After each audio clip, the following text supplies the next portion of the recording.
Welcome to My Ethos Podcast. Thank you guys for joining us. I'm here with my friends, my pals, my buddies. Been friends for quite a while, like a long time. And we're going to hang out and talk about some stuff tonight. We're going to talk about decisions, talk about how to make good decisions, but how the smallest decisions can affect us, and how funny it is that sometimes we end up making the wrong decisions, but you just got to deal with it at that point. Right, Nick? Have you made any bad decisions lately? Lately, yes, probably. I don't know. Don't know of any yet. Yeah, we'll wait and see. Offhand? Nope, not offhand. I've done Summertime. Pretty good. Yep. Time, you have more time on your hands during the summer than you do during the school year. It can get me into trouble a little bit. You have the best job ever, by the way. I think I've said this before, but your job you work in education and you get the entire summer off, right? Yeah, I work 190 days. That's what I work for the school perfect. year. I like that. So I want that schedule. Summer break, winter break, Easter break, or spring break, whatever you want to call it. But you work long hours when you do work, right? I do. So yeah. Hourly, I wonder if it comes down pretty quickly. Pretty close. Yeah. Yeah. That's interesting. Vince, what are you up to, man? What have you been doing lately? Nothing. What's just your having focus? fun. Yeah. What's your focus? Summer. No, I've been working on some apps. So a lot of things have changed on the internet because of the privacy laws. Mm-hmm. And so thank you, Congress, for that. And so I've been. What do you think about those laws? You think they're good? Yeah, I think overall people are looking out for us. I think people don't understand. Who's looking out for us? Is it the government? Yeah, I want to know. Tell me who that is. I shouldn't say that. The government. I don't know if the government's looking out for us. I think people are now aware that maybe the privacy laws weren't as strict as they should have been, as governed. You know, the internet's not governed, period, right now. And honestly, these new privacy laws that they're imposing upon us, or not so much imposing, but they're implementing, to help protect our personal data.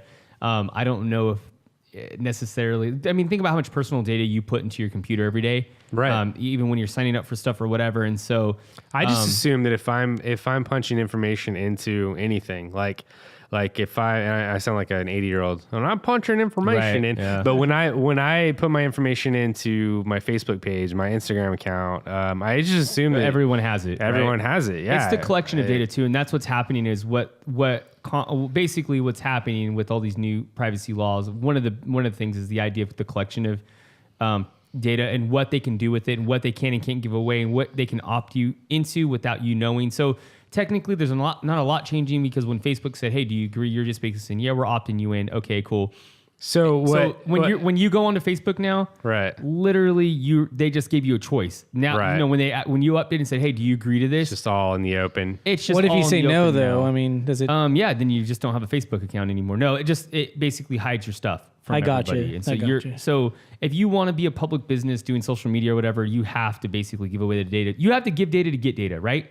Like, that's the rule of thumb. Like, you have to get, if you want data from other users, if you want to make an impact on the internet, you also have to give your data up. And so maybe there's workarounds for that, but that's basically what it comes down to. So I think I think that's good. So yeah, with long story short, I've had to rebuild a couple apps. I'm still working on an app right now because the privacy laws changed. So we had to update the app and do some stuff. But so this is interesting. Yeah. The government came down on Facebook. Mark Zuckerberg was speaking before Congress. You've got all these new laws going into effect.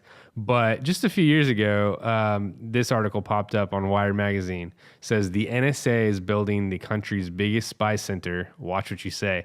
The country, the government, they track what we do and what we say more than anybody. Like they're more guilty than any of these companies, because we've never signed up. I never signed up for anything that said that the government can track what I'm doing, right? Like there's a lot of hypocrisy. The Patriot Act, I think, had something to do with that too. It collecting did. information. No, it totally did, 100%. Yeah. So I was told that anytime you send a file, or if you send a text, okay, that's a good way to think of it, or a phone message, and that file crosses the border of the United States, okay?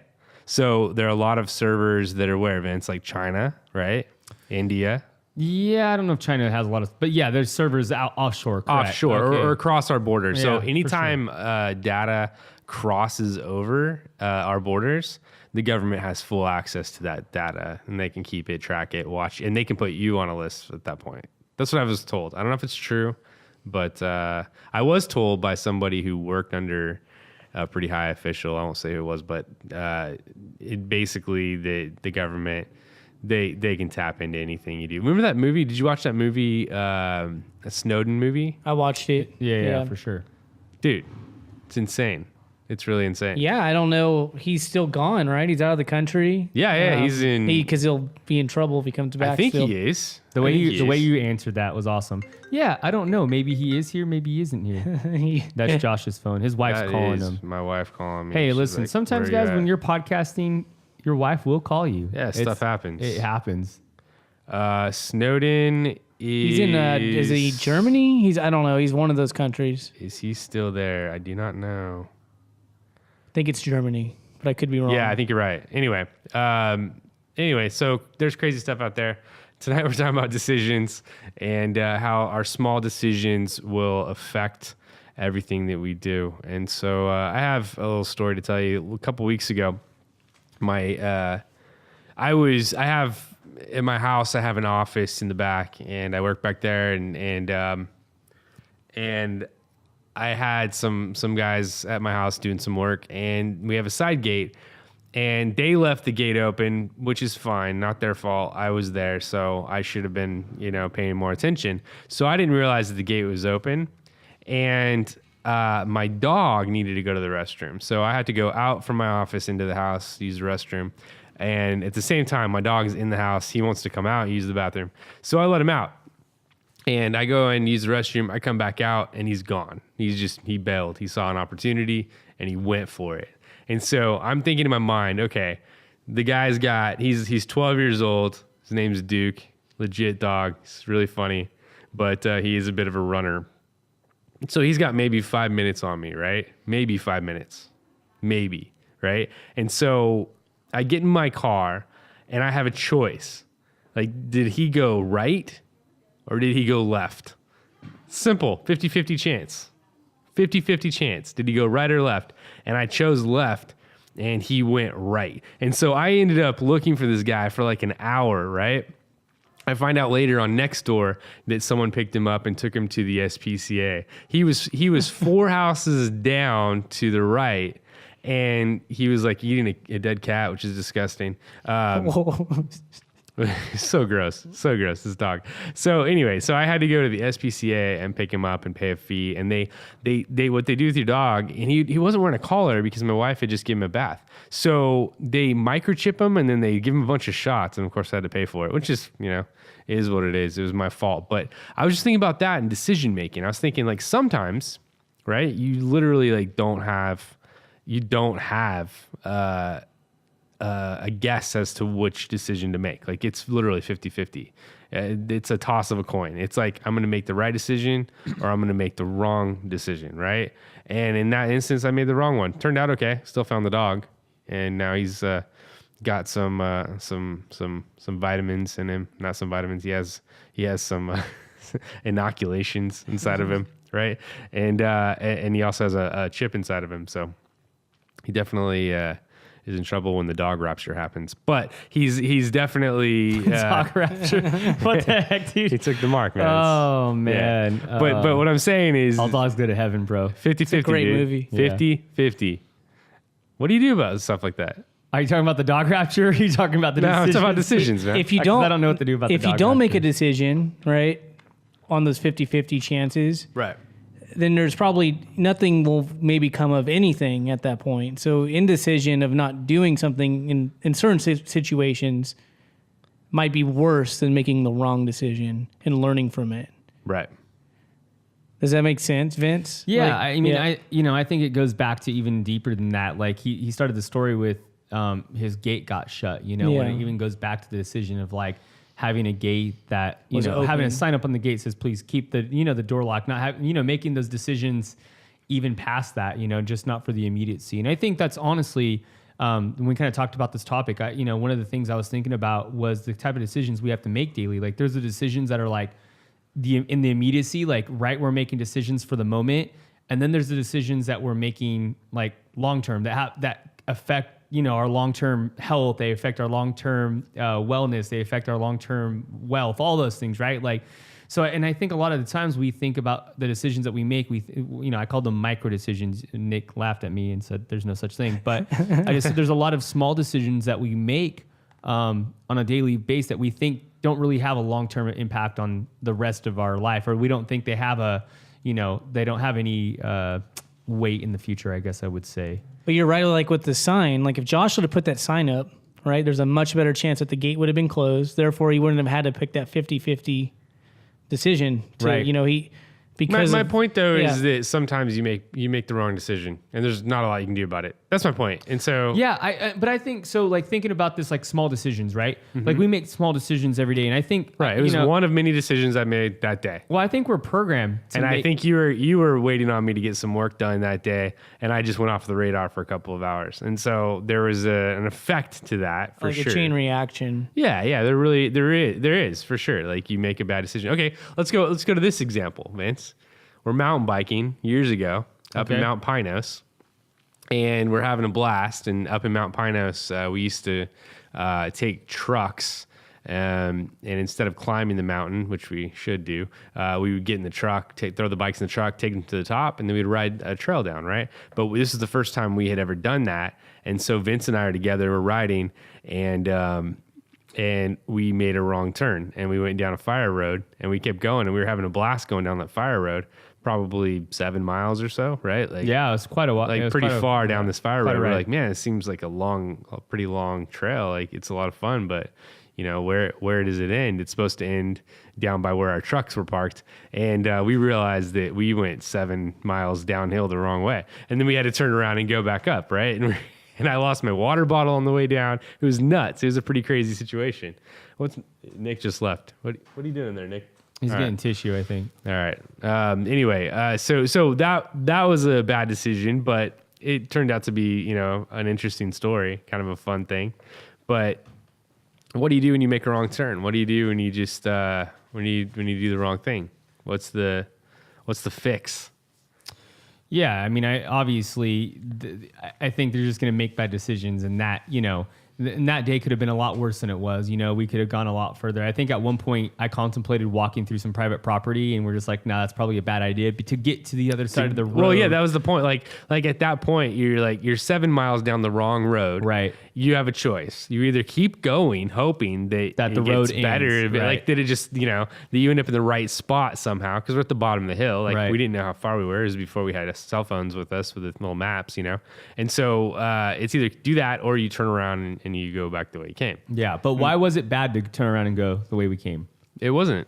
It was, but the reason why it was it sucked because we didn't have water. Yeah, like neither of us, we had ran out of water, and so the decision there is like prepare that you might get lost. For 7 miles, that anything can happen in the woods. Oh yeah, for sure. We went mountain biking. The mountain biking now is not my favorite thing, by the way, just so you guys. But we went mountain biking, and we were like probably 10 miles back, maybe not that quite far. I felt like we were 10 miles back. That day it felt like everything was further.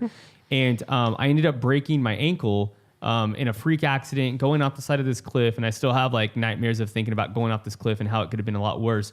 But you had to leave me and go get help. Right. And I wasn't really that prepared. I didn't have a ton of water that day either. Right. And then you just took off, and you didn't know like how bad I was hurt. I could have went into shock. There have been a lot of things that could have happened. Right. And I ended up, you were gone for a solid hour. Yeah, and I had to ride all the way back and find somebody. Right. And so you're coming up on this truck finally an hour later. Yeah. And was I sitting in the same spot? No. Nah, I was riding with one foot. You're freaked out. You thought I wasn't coming back. I thought Josh died, fell on a cliff. I was like, don't separate. A mountain lion got him, and I was going to be stuck here overnight. It was just getting real bad. In my mind was, I was like, I'm food for the mountain lion that's going to come out here. And so I had a literally broken ankle. I got on my bike, which was the worst thing I can do, and figured out how to like basically pedal with one leg and get back. And if I would have, dude, my ankle hurt so bad, and I didn't really honestly know it was broke at the time. And so I obviously went to the doctor, and they're like, yeah, it's broke, but it looked broke, and I was just hoping. So I remember there was a famous person, an actor, who was jogging and he waved back at me there, and he jogged right past you. right past me. He just like When left you were on the left you ground? hanging. I was on the And ground. he And he just- just straight left me. Did you say anything to him? We're up in the Malibu Canyons. Oh, I'm gonna find this guy right now. I'm gonna tell you who we're it gonna is. call him out. Yeah.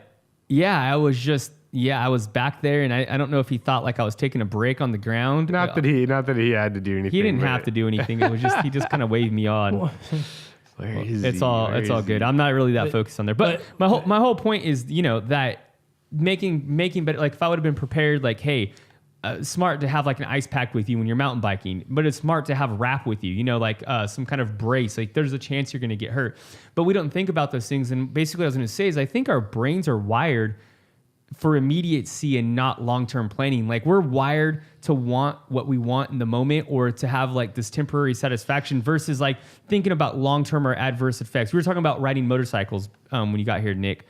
And when you're riding a motorcycle, your brain, the immediacy is like, I want to go out and have fun. You're not thinking about all the things that can go wrong and all the decisions when getting on a motorcycle that can happen past the point of just riding a motorcycle, right? Because you want the immediacy of just the happiness and the joy and the endorphins that get released when riding a motorcycle. And I think there's a lot of psychologists. I think, when you think about making small decisions, I think a lot of those small decisions happen, out of impulse, and you can even say out of addiction because, like take online shopping, for example. I think a lot of people buy things online, and you've even seen this with the Home Shopping Network, not because they need the thing that they're buying, but because they're just used.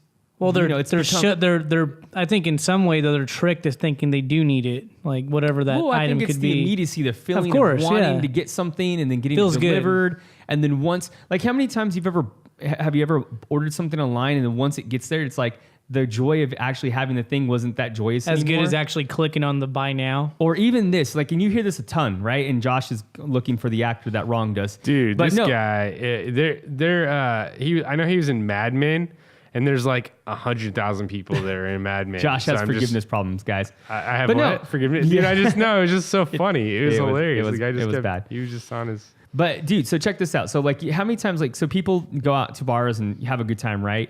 And, like, usually when people go out to bars and drink, like, they have one too many drinks, right? But you never hear, like, when they're having the drinks, they're stoked. They're like, really excited. Yeah. Oh, pumped, right? Like, and they're just drinking. And at some point, like, the point when, like, that person's drank too much or you've drunk too much, like, it's going to be a bad next day. But no one's thinking about that next day. They're, like, thinking about, like, how good that drink feels now, and they're in the moment. It's and impulsive. Place. I mean, in some ways. How many times do you regret the next day, or not necessarily saying you, but I'm just saying, just in general. In general, like people, there's so many things online about like how to cure a hangover, all these things, because people don't like hangovers, but they like drinking. But I'm just saying the decision to have 2 or 3 Found drinks. him. Bruce Greenwood. That's the guy. I'm coming after you, Bruce. I don't actually know who you are. Greenwood, dude. He's actually been in a ton of stuff. Star Trek, 13 Days, iRobot. He was in iRobot with Will Smith. I hope it was Bruce Greenwood because we're just calling out. No, for sure, dude. It was for sure see this guy. Bruce Greenwood. He just jogged right past you. For sure, because I saw him. Because you saw him on the trail. Not that he... I know who that guy is. Listen, He looks like the guy that would walk past. I'm He sure looks what he exactly was like the doing guy that would walk was past more you. important than... You know who he looks like now? He looks like Shooter McGavin a little bit. He does, He yeah. does look like He actually looks like a lot of From people. Happy Gilmore. Interesting. Yeah. You know what? I actually read about this guy once. I think it was after that situation. I was like, who is this guy? And he's went through like a lot of stuff in his life. So He does probably look like him. He probably ran by you and was just like, He looks like the guy that would run by Sucker. you, though. Look his picture up, and you'll be like, this is the type of guy, if you're on the ground with a broken I sure ankle in hope the it was woods, him. that he'd Hopefully it run wasn't by a- you. Nah, a doppelganger. or whatever. 100%. 100%. He probably remembers too. The guy. He's listening right now. He's listening right He's now. like, I should have stopped. Listen, Bruce, this is a big moment for Vince's life right now. I think he forgives you. You forgive him, Vince? I'm already past it, man. So I want to answer All a right. question that you asked. What happens? What do you do when you make the wrong choice? Yeah, what do you do? So How do you handle to it? me, what I do is I assess the situation of how I got to that wrong choice, and I try to mitigate my decisions going forward so I don't end up at that same spot.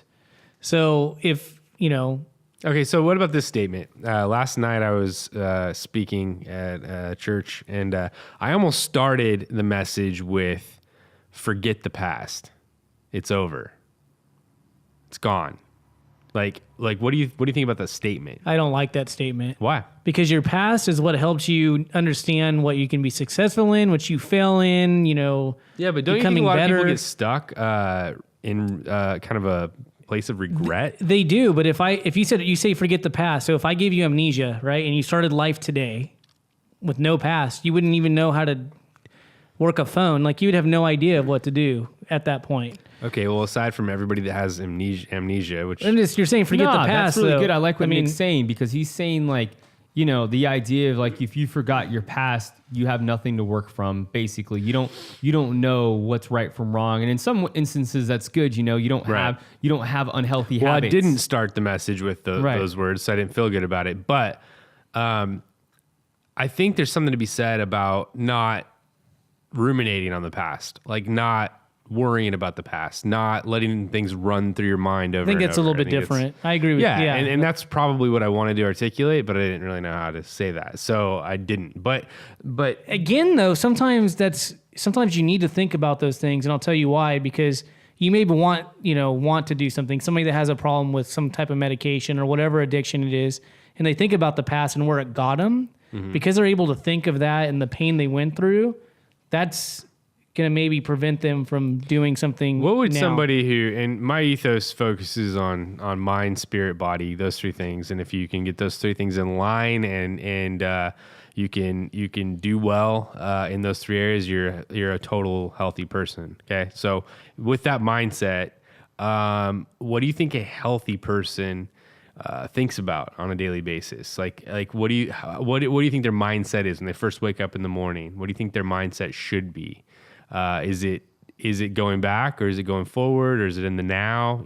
As far as time goes, I think it's going forward for sure. I like that you brought that up, because I do think that the decisions that we make, or whatever our habits that we form, they tend to have like we make habits based upon what's happening right now in our lives. And I know a lot of people say don't look too far into the future, or don't worry about tomorrow will worry about itself, and that can be true in some scenarios or some instances, but I do think we have to look a little bit into the future. And I think somebody that's healthy is looking to tomorrow. Like, if I woke up today and I ate Twinkies, it wasn't because I was looking forward to tomorrow. Like, I was feeling really good in that moment eating those Twinkies. Like, I'm like, dude, Twinkies, yes, like, boom, 10. Or if I just ate whatever I want, but I'm not looking to the next 10, 20, 30 years of my life, If I'm going out and I wake up in the morning, I'm like, I'm just going to spend all my money in my bank account. I'm not looking at my bills at the end of the month. I'm not. Right. So I think there's a lot of things that we have going on, the decisions that we're making, that have, when we wake up, we have to look and say, is a thing today going to be the right decision 30 days from now, or half a year from now, or a year from now? Because what I'm saying is, like, you wake up in the morning, you immediately have a choice, right? Right. What you eat in the morning. Sure. And most of us want to wake up. If you eat in the morning. If you eat in the morning, because if you're, and right now you guys are. No, that's a good point, because you guys are intermittent fasting. And right now you're being told that it's the healthiest decision for your lifestyle and what you're doing, right? No, I'm being told that I can drop a few lbs if I do it, and that's what I'm doing. So that's what you're going. Right. Not for total health. But okay, so that's a good point, right? Because when you're on intermittent fasting, right, it does not feel good. No, you're suffering. Well, it does after a while. Then your body's very used to it. But honestly, everybody's body's different. What would you rather do, though? Would you rather eat all the time and lose that weight the same way, or would you rather sacrifice and not eat anytime you want? Like, you're sacrificing. That's a good question. That's a good question. No, I'm just saying, you're like, right. You're right. You're making For a me, sacrifice. it's an easier choice to eat within a window, like a feeding window, than it is to worry about every calorie that I'm putting in my body throughout the day. Right.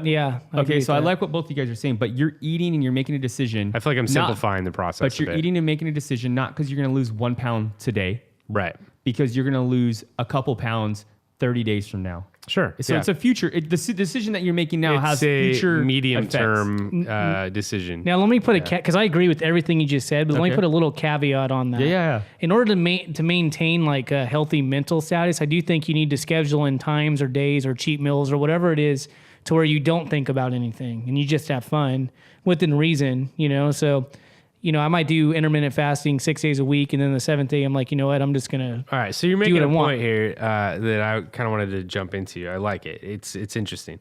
There's a factor here that we haven't talked about, and I think this is the most important factor when it comes to decision making, is your emotions, how you feel. Because when you talk about the past, let's say some people have made some really bad, big decisions, or maybe it was a small moment in the moment decision, but it turned into a big thing. There's a lot of regret for those people that have made bad decisions. There just is. Yeah. And that makes them sad, or that makes them depressed, or they just keep thinking about it. And I think it makes them fearful because they think, well, if I did that then I'm probably going to do it again. Versus like, but that's what makes us human too at the same time. Versus somebody who's like more robotic in their nature, who doesn't have as much of an emotion, who looks at it from a very scientific perspective. It's like, okay, that was the wrong decision. I'm going to fix it. I'm going to do the opposite thing this time and see how that works, and you learn and you get better and better. We're not like robots. We're emotional creatures.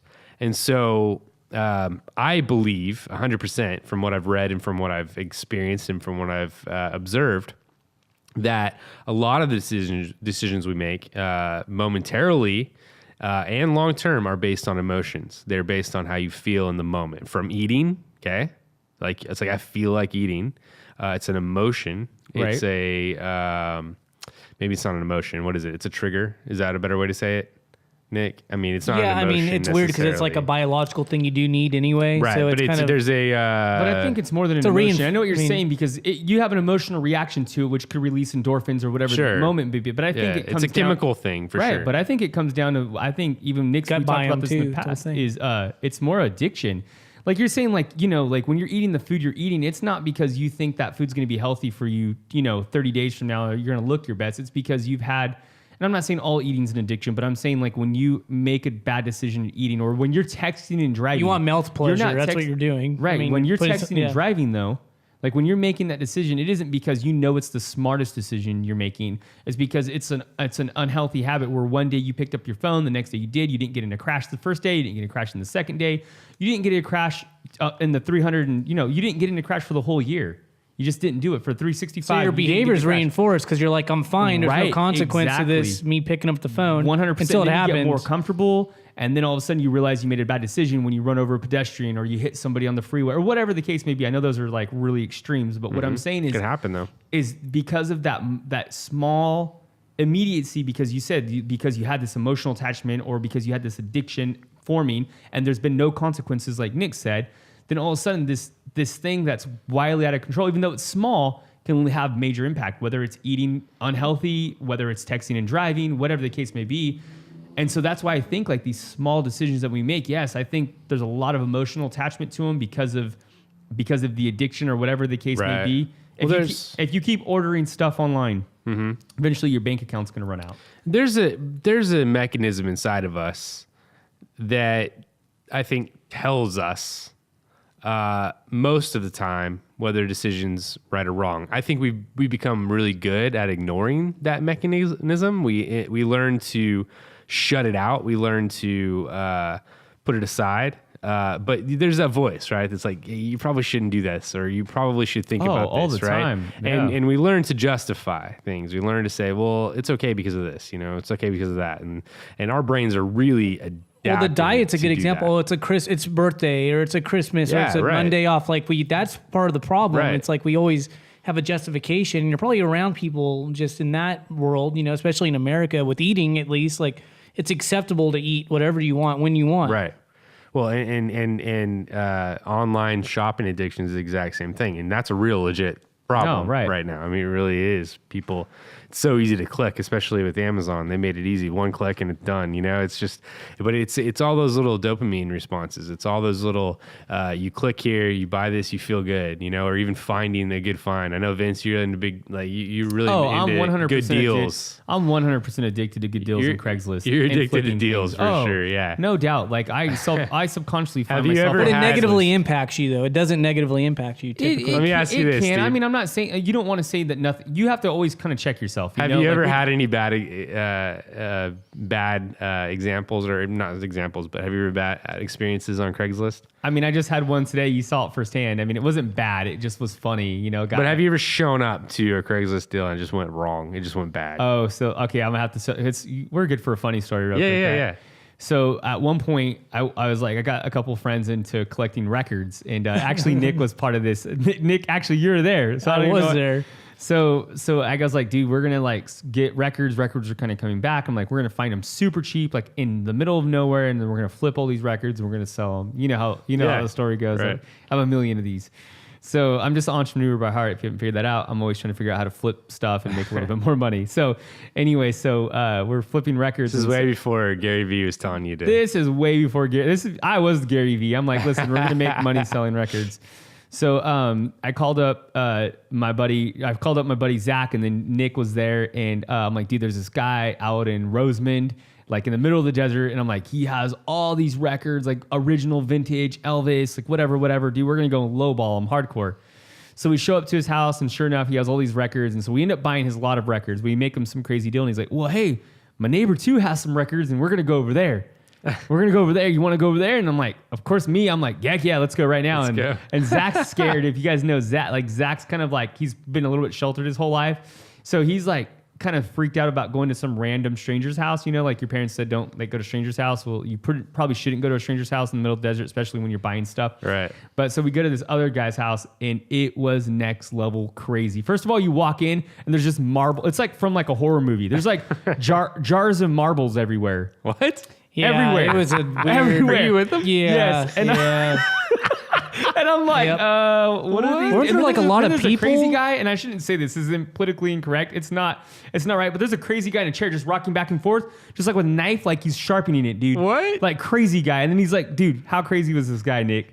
Honestly, from Well, one we're to in the- 10, you can't we really gotta- say much because of your profession. But we know that we went to the middle of the desert Crazy to buy 1 to 10. records. That's all you have to answer. 8, because there was more people. There was like, I don't know what we were First doing of all, there. and then there's like marbles on the next big thing. There was like on a I was on a repeat. She's like, marbles on the next big thing. Marbles on the next big thing. It's the wave of the future. It's the wave of the future. And I was just sitting there like, oh man, this is bad. And Zach is in the corner just sweating bullets because he thinks he's gonna get murdered. And I'm just like, well, so what records you got here? And I'm just like going through them as fast as I can to like pick out the good ones. But dude, that was just a next level experience on Craigslist. Did you make out with some records? Yeah. Did we make out on the money? No, but we definitely had a sick Yeah. record collection. We had like Beatles originals and Elvis. We had like thousands of records. we had an Elvis album that was So like that sounds like a blue. decision that turned into an adventure. I mean, Oh, it was it's for not sure a an bad adventure. thing, right? Well, it wasn't bad because we came out alive, but if it was like that wrong Oh, it could have gone movie, wrong. It was definitely a bad. It was Chainsaw, not a Texas great decision. Chainsaw. It's one of those things where People have been killed on Craigslist deals. They have been murdered. Well, the Craigslist killer, isn't there some? There's I like a believe name there for is, somebody. yeah. Well, we went to his house,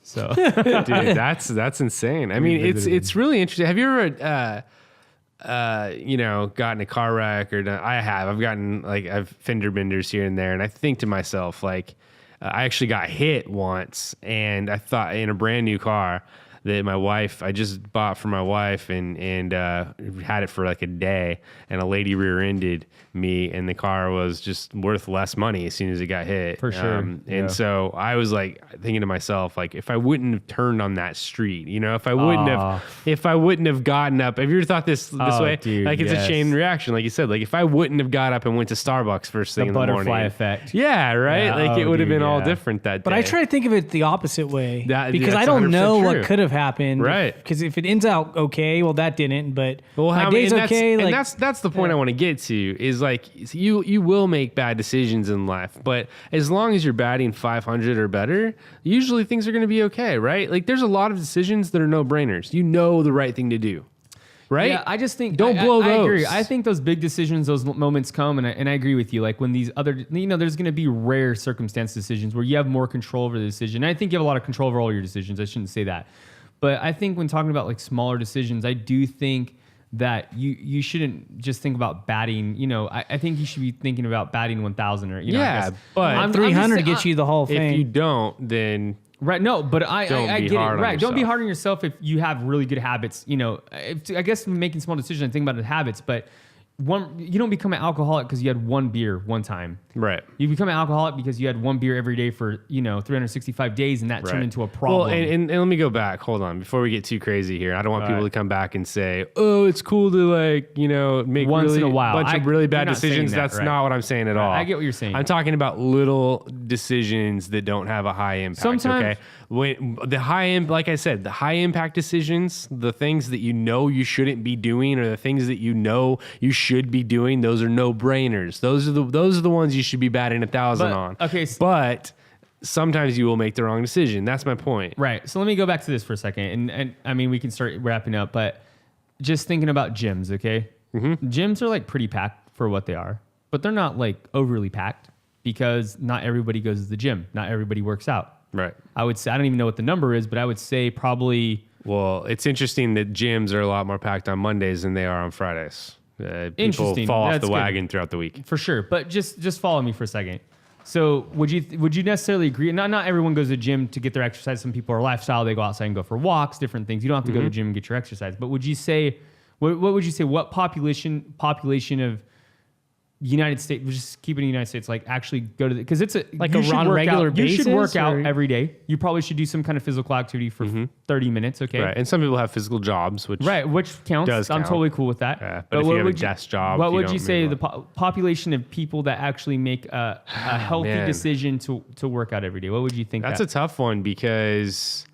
Okay, so just stop there. I've been to the Midwest, so it's a little different out there. Okay, so just stop there. But my point is, we all know there's enough. It just is. It's different. Fine. I'm not calling out any segment of the United States, but we all know, okay, that exercising is the right thing to do. Yeah. Every day. Right. And then what happens is you choose not to because it's too hard. Like you guys are intermittent fasting, and that's hard to do. Being paleo is hard to do. Not eating bread when everyone's eating pizza is really hard to do.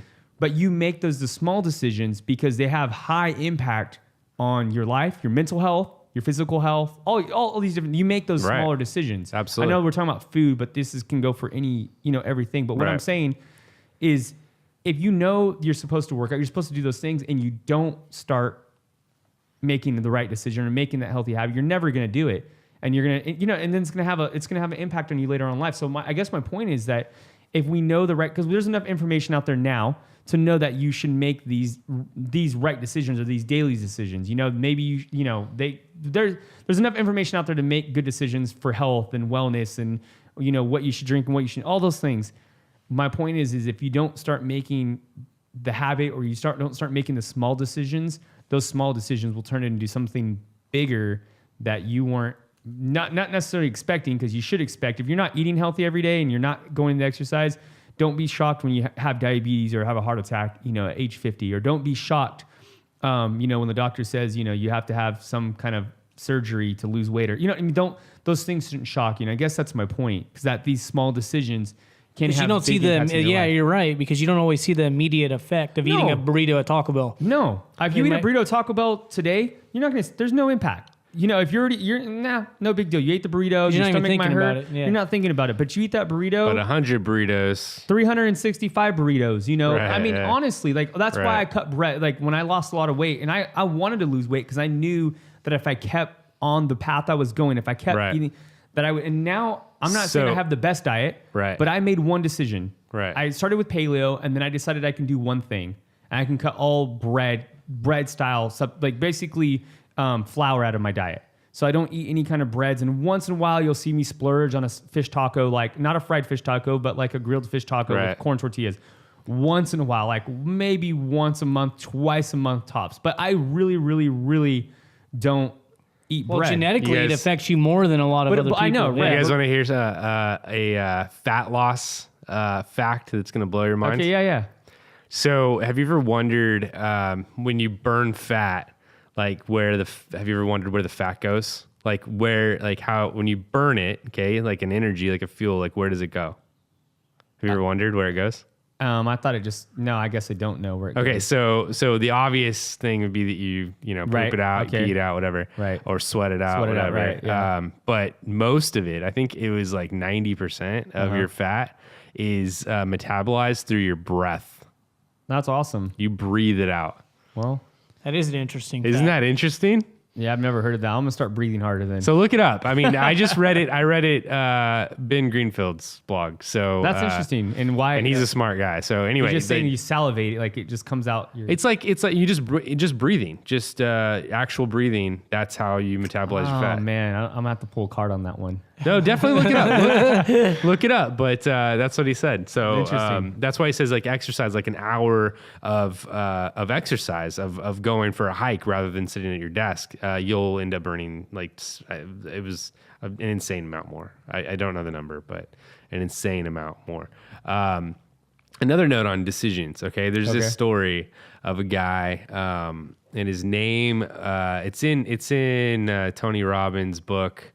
Money Master the Game, but the story is about a guy named Theodore Johnson, and he was a UPS employee way back in the day. This is a long time ago. It was like in the 40s or 50s, and he made $14,000 a year. Okay, and in the 40s and 50s, that was a good amount then, right? But now it's not that much. And so he put 20% of his income away. He chose to put it away and invest in the company he was working for, right? There's a lot of good fortune there because obviously UPS stock probably did pretty well, but he put all of his money into one stock. That's not the smartest decision to make when it comes to investing. You're supposed to be diversified. Right? But this is an interesting story. Out of $14,000 a year income, when he died, he had over $70 million in his bank. That's pretty good. That's a mind blow. Yeah. Mind blow. Granted, compounding interest, like this money he was saving regardless. Grew a lot. But yeah, just that little that choice, and not a little choice, the choice to save 20% of your income and invest it. It goes back to that parable of talents, like you said, like doing something with what you have, choosing to do something with what you have. Because most people, when they think about wealth, they think, how can I get more? They don't think of the truth. And the real secret to wealth is, how do I keep what I have? That's the key, right? Like, from what I've learned. I don't really practice it that well, but I want to. I want to learn that. So more. I'll say a quote, and then I'll let you have our closing statement. So that goes with what you're saying. So I read a quote. It says, "Our brain always prefers the bird in the hand to venturing into the bush." So I'm going to read that again. Our brain always prefers the bird in the hand to venturing into the bush. Easy way. The easy way. And I think a lot of times, like, it's not... Our brains are trained to go the easy way. Easy way. We want the bird in the hand. We want the immediacy of what feels good. Like, we want to spend our money and not save 20%. We want to eat unhealthy and not worry about what we're going to look like 10 years from now. You know, we want to have that beer and not worry about the hangover. So, I mean, the list goes on. You know, we want to have that affair and we'll let our wives find out. You know, whatever. We're not having an affair on you guys, by the way. That's not what I was saying. But do you think our wives are listening? No, our wives are listening right now. If they for sure listen. My wife listens. So she's like, wait, she's all, I don't think mine does. What? She's like, what does that mean? But in general, I'm just speaking in generalization, that we want to have these things that feel good, but we don't want the consequences that come with them. We want what's easy and good. And so I think those small decisions, when we think about the long, like what is always easy isn't always good. So I think we can leave with that. It's just funny how the mind works, right? When you look backwards, you're always thankful for taking the harder road, right? You're usually thankful for taking the road that is going to pay off. Like when you look back, you go into the bush, you work harder, you save money, you stay faithful. Looking back, you're always thankful for those decisions. But looking forward, you always want the easy road. You always want to do it's just funny how our brain works. It's just, I think too, I'm always like, I know it sounds weird. I guess like you're fighting against it. No, I think it's weird to say, but I think I'm proud of the outcome of things that when I do work hard. Like I was proud of myself for doing the Spartan race. Yeah. After I got healthy, you know. I know. I'm like really proud of myself when I'm able to learn a new skill and apply it, you know, and then have something finished. You know, so I think when you can be proud of what you're doing, I think because you knew it took a lot of work to get there. Yeah. And so if you think, I think a good thing to think about when you're thinking about making decisions is first ask yourself, is this possibly beneficial to me? Is this possibly a good thing for me and my family? Could this lead me to a better place? And then think about how much it's going to cost you, right? Is it going to cost me everything I have right now? Because maybe I can't afford to make that decision. Maybe I can't afford to do that thing. I don't have the time. I don't have the money. I don't have the resources, right? I don't have the brain power. I don't have the skill. I haven't learned yet. And so if you can't afford to make the decision, learn how to afford to make a good decision, right? Learn how to get better, to save more, to do whatever you got to do to make the right decision. But ultimately, making decisions to better your life is always a good thing. It really is. Even if you fail at it, you still learn.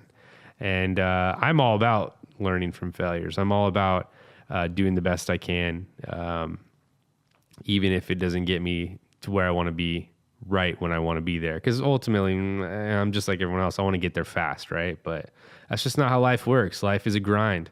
Tony Robbins, I was into him for like a month, and he was, and I still like some of the stuff he does, but and don't have any problems with him. He said that most people overestimate what they can do in a year, but they highly underestimate what they can do in 10 years. And I think that's 100% true. It's about the grind. It's about doing everything you got to do, right? In the moment. And every day matters. It really does.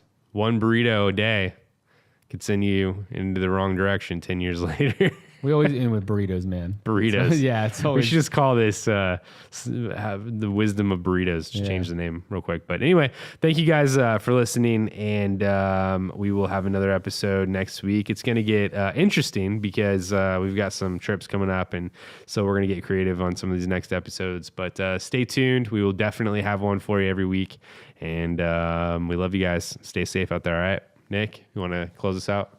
Yeah, guys, we're glad you're listening, and we'll talk to you soon. Thank you. Sweet. It's got dark in here. I like your hat. Thank you. Peace out, guys.